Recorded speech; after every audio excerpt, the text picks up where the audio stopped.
ఇక కేంద్ర ప్రభుత్వంతో తమాషా బీజేపీ మొదటి నుంచి మాకు తెలంగాణకు శని అయింది. ఇది కేంద్ర ప్రభుత్వం ప్రతిదాన్ని వ్యతిరేకించడమే. ప్రతిదాని చంద్రబాబు నాయుడు ఎన్డీఏలో చేరడం, ఆయన మాటలు పట్టుకొని వ్యతిరేకించడం, అడ్డంగా ఇష్టం వచ్చిన పద్ధతిలో. మేము బాగా కొట్లాడినాం. మేము ఉన్న రోజులు అనేకమైనటువంటి పోరాటాలు చేసినాం. చేసి దాన్ని ఎప్పటికప్పుడు సాధించుకున్నాం. అనుమతులు కానీ ఇంకోటి కానీ మొత్తం 9-10 అవసరం పడతాయి. అందులో 6 అనుమతులు ఆల్రెడీ వచ్చేసినాయి. Main environmental impact, environment assessment కమిటీది అదే మెయిన్ అసలు ప్రాజెక్టుకు లైఫ్ లైన్. దాని మొత్తం అనుమతులు వచ్చేసినాయి. దాని తర్వాత మిగిలిన అనుమతులన్నీ లాంఛనమే, ఇక ఇచ్చేయాల్సిందే. అది ఇచ్చిందంటే అటువంటి అతి ముఖ్యమైనటువంటి అనుమతి కూడా తెచ్చినాం. అన్నీ తెచ్చినాం.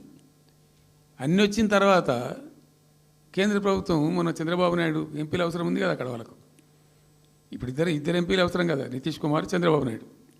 దానికోసం బీజేపీ ఎంతకైనా దిగజారుతుంది. అక్కడ ప్రభుత్వం నిలబెట్టుకోవాలి కాబట్టి ఎంతకైనా దిగజారి ఆయన మాట పట్టుకొని డిపిఆర్ను వాపసు పంపించారండి.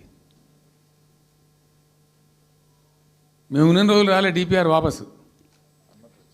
అనుమతులు తెచ్చిన ఉల్టా మేము. ఇంకా డిపిఆర్ వాపసు వస్తే భూమి ఆకాశం ఒకటి చేయాలా రాష్ట్ర ప్రభుత్వం? ఎంత లొల్లి చేయాలా, ఎంత హడావుడి చేయాలా? ఆల్ పార్టీ డెలిగేషన్ తీసుకుపోవాలి. అవసరం వస్తే మేము వడ్లు కొనకపోతే పోయి ఢిల్లీలో ధర్నా చేసినామండి. మేము అప్పుడు మా గవర్నమెంట్ ఉన్నప్పుడు రైతులు పండించిన పంట కొనకపోతే యావత్తు ఎమ్మెల్యేలము క్యాబినెట్ అందరం పోయి ఢిల్లీలో ధర్నా చేసి కేంద్ర ప్రభుత్వం మెడలు వంచినాం. మేము 80 లక్షల టన్నులు మనకి తీసుకుంటామనేటువంటి ఒప్పందం మీద సంతకం చేయించుకొని వచ్చినాం. వడ్లు కొనిపించినాం ఎఫ్సిఐతోని. మామూలు వడ్లు కొనకపోతేనే మేము అంత అడావుడి చేసిపోయినాము. కానీ ఒక ఇంత పెద్ద ప్రధానమైన 3 జిల్లాలకు సంబంధించిన ప్రాజెక్టు డిపిఆర్ వాపసు పంపిస్తే వీళ్ళు కుయ్యలేదు, కుట్టుకోలేదు, వాళ్ళకి చెప్పని కూడా చెప్పలేదు.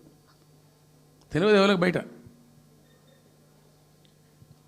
జస్ట్ దేవర్ ఇంకా బాధాకరమైన అంశం ఏంటంటే